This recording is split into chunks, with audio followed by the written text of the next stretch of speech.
Pemirsa, puluhan sopir angkutan kota di Lebak, Banten berunjuk rasa meminta agar stasiun Rangkas Bitung kembali dibuka. Ya, sebelumnya keributan juga terjadi antara supir angkot dan pengemudi ojek karena rebutan penumpang.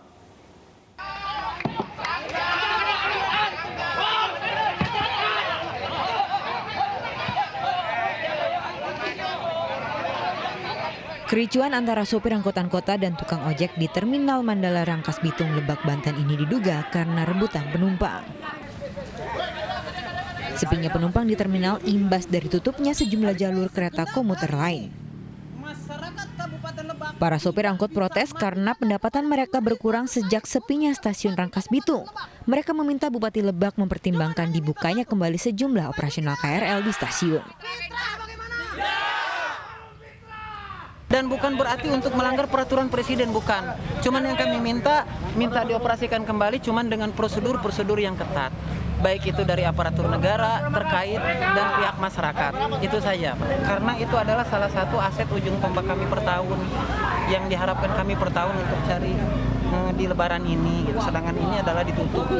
Maka semuanya kami sekarang mengeluh, jangankan untuk setoran, untuk cari makan pun susah. Sejak 3 Mei lalu, PT Kereta Komuter Lain Indonesia menutup sejumlah KRL dari dan ke Rangkas Bitung Tanah Abang setelah terjadi kerumunan di Pasar Tanah Abang jelang Hari Raya Idul Fitri. Akibatnya stasiun kereta api sepi penumpang dan berdampak pada moda transportasi lainnya. Dari Lebak, Banten, Iskandar Nasution, iNews melaporkan. 10 pemudik asal ibu kota lolos dari 5 titik penyekatan masuk kota Solo langsung dikarantina di Solo Technopark. Mereka adalah pemudik yang naik bus dan turun di perbatasan kota Solo. Pemudik yang dikarantina di Solo Technopark hingga minggu kemarin bertambah menjadi 10 orang. Mereka berasal dari Bandung, Tangerang, dan Jakarta dengan tujuan mudik wilayah Kecamatan Serengan dan Kecamatan Jebres, Kota Solo.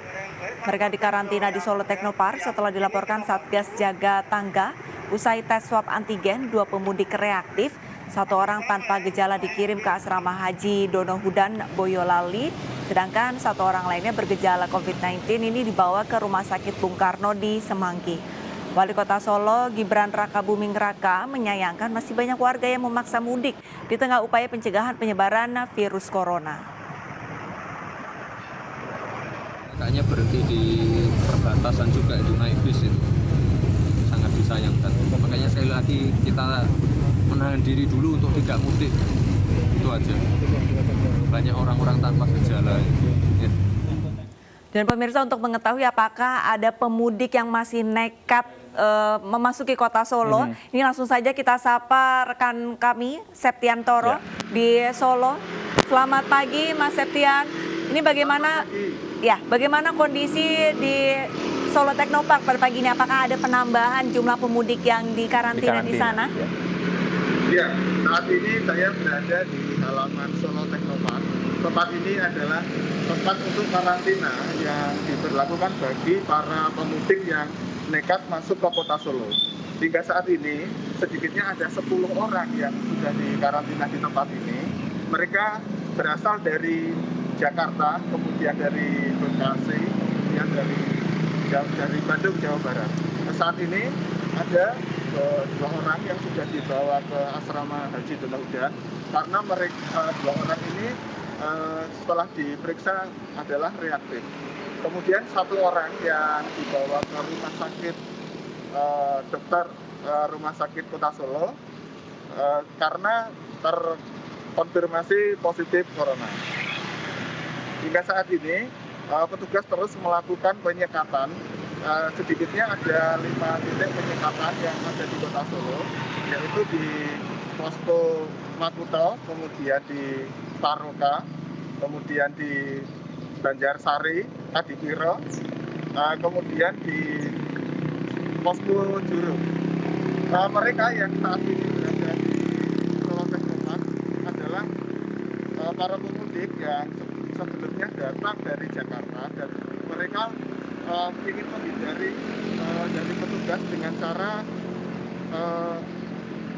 turun sebelum memasuki kota Solo. Mereka turun di perbatasan, kemudian menggunakan angkutan lain hingga menuju kota Solo. Namun demikian, keberadaan mereka ini diketahui oleh Satgas Jogotongo yang kemudian melaporkan kejadian ini kepada Satgas Covid, kemudian mereka dijemput dibawa ke Solo Technopark untuk dikarantina.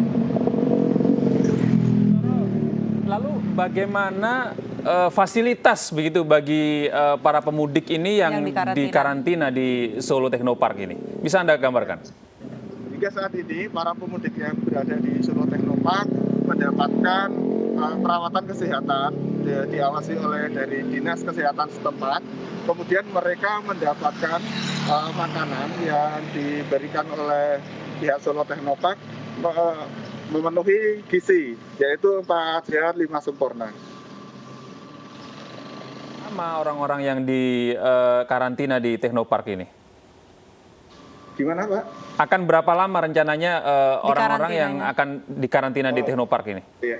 Rencananya mereka yang dikarantina di Solo Technopark ini adalah 5 hari, yaitu terhitung dari mereka masuk hingga 5 hari ke depan. Bisa dipastikan beberapa orang yang ada di sini yang 2 orang terakhir dari Jakarta bisa berlebaran di dalam karantina ini. Ya, ini artinya bagi para pemudik yang dinyatakan negatif begitu ya bisa dikeluarkan dari Solo Technopark ini ya. Mas Septian, kalau misalkan dari Solo Technopark sendiri ini mampu menampung berapa pemudik nantinya yang untuk dikarantina? Hingga saat ini belum bisa dipastikan untuk berapa penampungannya. Kalau sebelumnya ini 100-an bisa menampung 100-an para pemudik. Namun demikian, pemerintah Kota Solo telah menyiapkan beberapa fasilitas lain, yaitu berupa tempat tidur ataupun bed yang bisa dibongkar pasang di komplek karantina Solo Technopark ini. Baik, terima kasih Septianto atas informasi Anda. Selamat bertugas kembali.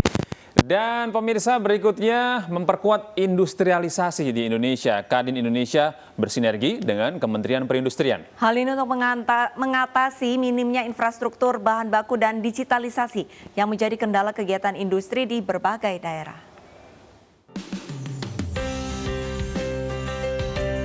Kadin Indonesia terus memperkuat sinergi dalam upaya membantu pemerintah memulihkan perekonomian nasional di tengah pandemi COVID-19. Sinergi juga dilakukan dengan Kementerian Perindustrian untuk memperkuat industrialisasi di Indonesia. Dalam pertemuan Menteri Perindustrian Agus Kartasasmita dengan Wakil Ketua Umum Kadin Indonesia Anindya Bakri, dibahas pemetaan rencana pengembangan kawasan industri di Indonesia. Dengan kedepannya seperti ini, kita menginginkan kawasan industri, kawasan ekonomi khusus, itu justru bisa membuat daerah itu semakin maju. Karena salah satu fokus daripada kami adalah pemberdayaan daerah. Dengan daerah yang maju, secara nasional perekonomian juga akan makin maju. Kedepan, Kadin Indonesia berharap dapat berkontribusi lebih banyak dalam sektor industri agar mewujudkan pemerataan industri di Indonesia. Tim Liputan iNews melaporkan.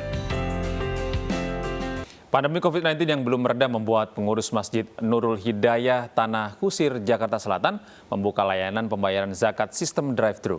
Warga ini harus membayar zakat tanpa turun dari kendaraan mereka, Gede dan pemirsa, dan meminimalisasi interaksi dengan orang lain.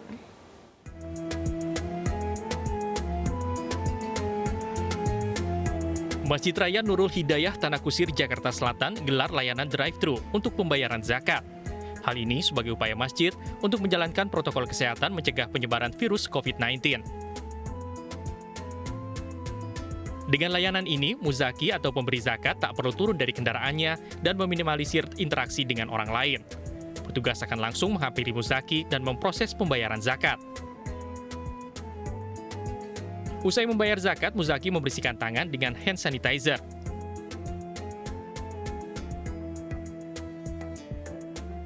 Bagus, saya mensupport ini karena di musim pandemi ini kan semua orang berusaha untuk menjaga jarak ya, karena sekarang ini udah serem sudah, jadi kita mencegahnya dengan cara seperti itu. Ini bagus sekali, saya mendukung ini. Tahun lalu Masjid Raya Nurul Hidayah juga sudah memberlakukan layanan zakat drive-thru ini. Tak disangka jumlah penerimaan zakat meningkat 30%. Alhamdulillah, dari sebelum pandemi kita mendapatkan kenaikan nominal pembayaran zakat yang kita terima. Alhamdulillah mencapai sampai 30% dari sebelum zakat. Dengan kondisi itu alhamdulillah yang menerima zakat pun akan kita berikan lebih banyak. Dengan fakir, miskin, dan amilnya akan lebih banyak menerimanya. Dengan adanya terobosan ini diharapkan dapat meningkatkan semangat umat muslim untuk tetap membayar zakat sebagai kewajibannya meski di tengah keterbatasan akibat pandemi COVID-19. Dari Jakarta, Disa Amora, Andrean Aulia Syah Ramadan, iNews melaporkan.